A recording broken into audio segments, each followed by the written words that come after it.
This is Good Morning Mumbai with Hrishi.K. Well, one of the true legends of football is in studio, Steve McManaman, or Macca as he's known. How are you doing? Wonderful to see you in India. Wonderful to see you as well, Hrishi. Pleasure to be here. We've been here now just a little over 24 hours, and we've had a wonderful time. Went out last night, saw the local sites, and we've been treated really well, and it's an absolute pleasure to be in this fine country, in this wonderful city. So, Steve, what brings you to India? I believe there's something exciting that happened over the last few days. Yeah, it was the Standard Charter Trophy final, and teams from all over India met up and played, and I thoroughly enjoyed watching them, and it was a wonderful tournament, and it was absolutely fantastic to watch the local talent, and the cream really came to the top, and the best team won on the day. And do they get to go to Anfield? Yeah? They play at Anfield, yes, against other teams from across various continents. So it should be an amazing occasion. It's a wonderful prize to test yourself at Anfield on the hallowed turf, and it's going to be great to see the finals in May. Who comes out on top? And this is obviously a charitable cause behind it. This is football with a heart. Yeah, and I think it's really important. Standard Charter and Liverpool to come together and to give back. We all know what two wonderful companies these are, and I think in any walk of life, if you can give back to the people who are not as needy, or who need more than we do, I think it's vitally important. I think it's always, no matter what business you're in, I think it's always important to embrace charity and try and get involved if you can. Speaking of that Legends game, there were some fun moments there. A video of you guys being asked who's the most vain player ever play for Liverpool.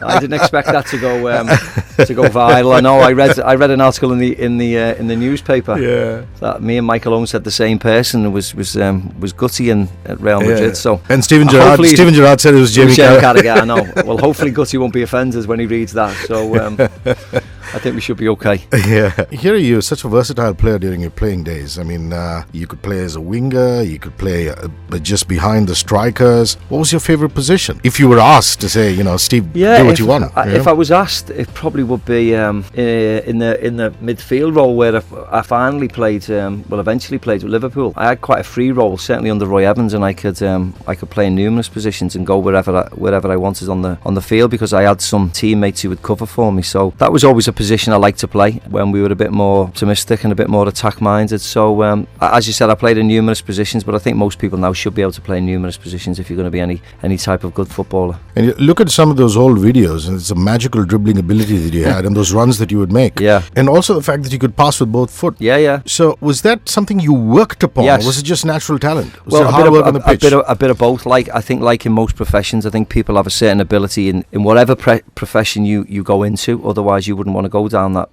profession. But I think if you want to become the best, you have to work on your flaws. And I wasn't a great header of the ball, or initially I was very right-footed, and you have to go out and practice with your left foot and kick a ball with your left foot and make yourself as good as possible. And I think the best players on this planet, certainly football-wise, are the players who work hardest. And there's no magic formula. I think a lot of people are born with natural ability, of course they are, but it's your hard work and your determination and your will to win which drives you forward and makes you better. Very, very well put. Let's go back to your early years when you first apprenticed at Liverpool. I want to talk about guiding lights and mentors in your life. I believe John Barnes was a really important influence in your life. Absolutely. Yeah? When I joined Liverpool as an apprentice initially, I was learning the trade from the best footballers around. Liverpool were winning the leagues, they were winning European Cups, and I was training with these people, so I had an incredible tutelage from them. As a 16-year-old, you always get assigned certain players that you have to look after and put the kit out and clean the football boots and make sure they're nice and shiny and in the right condition. And one of mine was John Barnes, and I thought, as a footballer, I thought he was an amazing footballer. I thought he was arguably the best in England, and to see him at close quarters was incredible. It really was. And he gave me, a grounding. I think that really helped me going forward. And that wonderful Scotsman called Kenny Dalglish, your first season, it was his last actually. Yeah, it wasn't it? Yeah, it was. Yeah. Kenny gave me my debut, and it was his last season when he resigned. And he passed the mantle on to the likes of Ronnie Moran, who got buried the other day, very, very sad. And the likes of Roy Evans and these type of people who have got Anfield and Liverpool Football Club in their heart and their history, and they've been involved for many, many, many years. You know, they taught me all the right things to, you know, to be a success at Liverpool. You know, I would, you know, I wouldn't be the footballer I was today without Ronnie Moran and Roy Evans and Kenny Dalglish and, you know, the likes helping me along the way. Would Roy Evans be a special relationship? Absolutely. One of the most special ones there, yeah? Absolutely. What made Roy what he was? Yeah? I think the fact that he knew how Liverpool functioned. You know, he was a player and then became a coach very early on in his career. So he understood what it was like to be disappointed as a footballer and then to be a coach and to work under the likes of Bob Paisley, you know, Joe Fagan, Kenny Dalglish, and to be at Anfield for so many years. That he was certainly a special manager for me, and he's a special man because I still see him nowadays and I've still got a relationship with him and his family, and I really enjoy his company. You know, some of those goals, I know it's been a long time, it's difficult to jog your memory considering,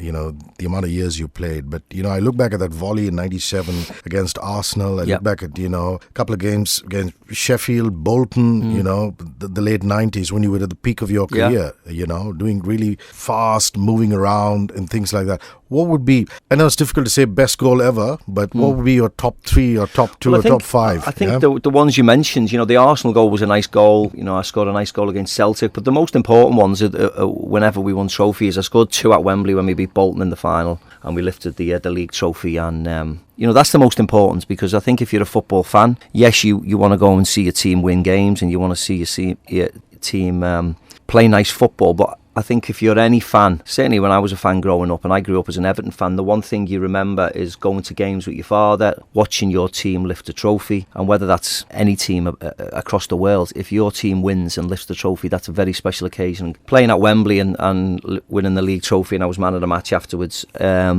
you know, they were really important times for Liverpool. You think you underperformed for England, or rather you didn't get too many opportunities? I know there was possibly, a Glenn Hoddle factor. Yeah. But your thoughts on wearing national colours? Yeah? Oh, well, it was, again, extremely proud moment to represent your country. I represented my club. I was born and bred in Liverpool, represented Liverpool, and to play for your country and play for your country in European Championships and World Cups, they're always special careers. But yeah, there's probably an element of truth that I never replicated my Liverpool form in an England jersey, or if I did, I didn't do it as much as I would like. You know, I think that's fair, and I think it's you know, it's very prevalent of today as well. You know, the England team have suffered of late, and the England players individually for their clubs are excellent. But when they put on the white shirt of England and go to a major tournament, collectively they probably are not performing at the same level as well, and it's something that we have to address. When we've all been young lads, we've had our share of wild nights. Does it embarrass you when people look back and say Fowler and Macca, disruptive behaviour, wild boys, the Spice Boys, lad behaviour and things like that? Or you just say, you know, those were the days? It doesn't set me, no, because a lot of the things were slightly taken out of proportion. A lot of things were probably untruth, certainly. So, but yeah, I mean, when I was a footballer and we won, and at the right times we'd go out and have a drink and socialise with people, and as far as I'm concerned, that's perfectly acceptable. Yeah, and even an incident that makes it to the top 5 bus stops of the league ever. Which one? Me and Bruce Grobbelaar. Is that the one you mean? Yeah. I was only a baby then. I've got no problem with that, Hrishi. That was 2 footballers wanting to win. You know, I was. It was my mistake actually. So me and Bruce are really good friends. Let's talk about going to Real. I mean, at the time, it was a massive thing. Yeah. You know, with people turning around. I think it was the Bosman law. Yeah. Lots of discussions and things like that. And you really were a pathbreaker at the time, because it wasn't a dumb thing to do, in English football at least, to go across there. And you adapted to the Spanish way of life very beautifully. So you're 4 years at Madrid. Yeah, I had 4 fantastic years at Madrid. It was difficult at first, as you said, but you have to adapt, you have to work hard, you have to learn the language. You know, I had my wife with me who really helped me settle. And I moved into a house straight away and tried to avoid living in and out of suitcase in hotels, and that really helped. It was quite lonely at first, travelling with the team and not being able to converse with them. But day by day, it got better and better, and The 4 years I spent out there were, wonderful years. I love Madrid. I think it's a fantastic city. The club is amazing. And, I still go back a lot, and I'm going to go back in a couple of weeks. Your Spanish is good? My Spanish is very good, yeah. I have a house in Spain, so I try to go over there as much as possible. I try to get the kids to speak Spanish, so all's good. And would Zidane and Ronaldo be good mates? I mean, I know they've stood up for you, publicly many times. Yeah, and likewise you. Zizou's doing really well. Great footballer, quiet man, but is turning into a great manager, and let's hope he continues to succeed at Madrid. I mean, as I mentioned before, early on in the interview, we played Real Madrid last week, so it was brilliant to see, old friends. Luis Figo's a good friend of mine. Really nice to see Roberto Carlos, and he's associated with the club. So brilliant to see them all. Morientes, Savio Bortolini, who were teammates of mine at the time. Emilio Butragueño, who's of course older than me but still works at the club and worked at the club when I was there, so really nice to see them all. And would Del Bosque be one of your favourites? Del Bosque was a wonderful man, very underrated. He was probably treated very harshly at Madrid when they cast him aside after winning the league, but thankfully he went on to manage Spain and win the World Cup and do himself justice. But yeah, again, lovely man, real down to earth, quiet, understated, but an absolute genius in what he did, and his record will suggest that. And, you've been very kind and humble in acknowledging the role of John Barnes and as well as Kenny in your career. And there are guys like Dave Beckham and Michael Owen who say that you did pretty much that for them, mentored them when Beckham first came into Spain. Yeah. Did you enjoy that? Having the young lads around, of course, the fact that I was there at the club when David arrived, it probably made things easier. I could tell him things, certainly. The right place to go, learn the language. Same with Michael Owen, Jonathan Woodgate, who were over there, and I spent time over there. So anything I can do to help, to offer advice, to offer, why I succeeded and why I spent a certain amount of time there. I will always help out, and I think if you can pass on any information to the younger generation to help them succeed, again, no matter whether you're a footballer or whether you're in your business, I think if you can offer any words of wisdom, it's highly appreciated. Let's talk about Liverpool now. I mean, here's Klopp, an interesting start, and then there was a time in December, when one thought that they're going to be landing up on top of the table. Fourth place, there's a big derby coming up. Yeah. You're looking at Lallana not being available. Correct. Henderson injured. However, Coutinho and Firmino are, I think Klopp are back. So your thoughts? Well, it's going to be really difficult. I think Jurgen's doing a really good job. 2 finals last year. I know that the league position wasn't as great, but I think that was because we were gambling on trying to win the Europa League at the end of the season. I don't think many Liverpool fans thought they would win the league this year, but their positions in the top 4 has been, nigh on every month. They've been more or less there. They had a bit of a blip in January, and I think this week is really important, to be honest, Hrishi. I think they've got Everton, as you rightly said, a few players missing. Coutinho, Firmino just coming back from Brazil, which is going to be hard on them. So it's a real important time for Liverpool to try and get 6 points, and if they do, they should finish in the top 4 quite comfortably. I think most Liverpool fans are very optimistic about the future. Most Indians have only seen a derby on television. What's the atmosphere like? Could you recreate it for us? I mean, it's difficult to describe. I know it's very difficult to describe. I've played in all different games. Liverpool-Everton is very different certainly different for me, because I was born in Liverpool and I used to support Everton. So it was a special type of game. The atmosphere is very chaotic. The game sometimes is more chaotic and less attractive to watch. Everybody is, even the fans are, quite pent up. So it's a different atmosphere. And I've played in games like, the Clásico, which is a different type. There's a lot more hatred there. There's a lot more volatility there. It's Catalonia against Madrid. So different games, but the Liverpool-Everton games are incredibly enjoyable games to play in, and more importantly to win. If you win, you can go out and enjoy yourself. If you lose, you go and hide in a dark room for a week. You know that India's primary passion and our life revolves around the cricket. I know, I've just watched it. I just watched the Australia series. It was very good. We whooped them, so we're very happy. We're always happy to beat the Australians. But it was a little bit bad-tempered, wasn't it? I saw it, yeah. The two captains were having a go at each other. So do you follow some cricket at all? Of course. I've got good friends who are cricketers. Jimmy Anderson's a very good friend of mine, the England fast bowler. He lives around the corner from me, so I see Jimmy, a lot. So yeah, of course I follow the cricket. And as far as Indian food is concerned, what do you most enjoy? Well, Indian food we haven't really sampled Indian restaurants a lot in the UK. Indian restaurants, but we're going to go out. Sorry, yes, I thought you meant in India. Sorry.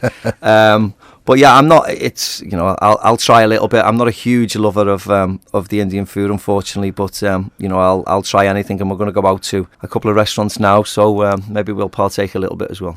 Steve, do you enjoy your broadcasting? Yes, I do. Yeah. I do. Yeah. Different, but I'm quite lucky, really, Hrishi, because I get to a lot of the football matches. I was at a lot of the Champions League games a couple of weeks ago. I was at the Barcelona Paris Saint-Germain games, which were incredible. I went to Man City, Monaco, which again were very good. And next week I'm going over to Turin to see Juventus Barcelona. So I'm very busy with the football, but it's a wonderful job going around Europe watching football matches. I remember there was a time that you were doing some work with John Dykes. He's a fine bloke, and he comes to India very often. Yeah. And he's been on that chair that you've been sitting in on a couple of occasions. I'm very lucky then. Yeah, he's a really nice man, and I saw him recently. And when I went over to Singapore, I seen him about 4 or 5 months ago, so it was nice. It was nice to catch up with him. And the thing about broadcasting is you've got to keep a 360-degree view. When you're playing as a player, it's just in the moment. Yeah. And you just have to worry about your playing and things like that. In that aspect, is there a lot more study and research involved? Absolutely. You have to keep an eye on everything else that's happening. Yeah, certainly when you're discussing European games as well, because as you know that whenever a game happens, and a game's happening every weekend across Europe, your statistics start to change. So somebody scored 10 goals and suddenly they've scored 12 and they've lost this game and won this game. So you have to do your research. You have to do your research on who's playing for them, how old they are, if there's any new players coming through the ranks, as we've seen. It's easy when you're talking about Barcelona because we know about Barcelona, but when then you've got a new team like Monaco and you've got a lot of young players there who look as if they're going to be stars of the future, you have to know about them, you have to talk about them, and you have to be able to say to the person who's listening what type of player they are, what position they play, what are their strengths, what are their weaknesses. So you do have to do your homework. But there was a time, I remember reading in the press, when you were thinking of coaching or managing. You haven't got back to that point as yet. No, I think 10 years, 15 years ago, I thought the managerial job was one that I was very interested in, and I was less interested in being on the television, actually. But I think the two roles have changed a lot. I think there's a lot of pressure now on managers in England. I don't think you get the time. I don't think you get the patience. I think the average length of a managerial stay now is getting on to 400 days, which is not much when you want to change the team and change how they play, and you want to buy your own players. And I think on the flip side, the broadcasting aspect has become a lot better. With the technology changing, you can see different angles, you get different helps, you get different statistics, and I think that's why a lot of the players who are only just retiring have decided to go down the broadcasting route. There's still a lot of camaraderie when you travel away and watch games, because there's always a number of you travelling away, so you can have that time together like you once were in a dressing room. And I think it's the patience element is very hard. Certainly in England at the moment. I don't know how much you know, but when you win or when you lose a game, the managers come into for a lot of criticism, and I think it's very unjust nowadays. For a lot of millennials, people younger, Steven Gerrard is a legend in India. Absolutely. For Liverpool fans. What kind of a person is Steve? Steven is quite quiet. He's done some work on the television with me, and I've known him for a long time. Firstly, as you well know, he's an incredible footballer, but quite quiet, quite studious.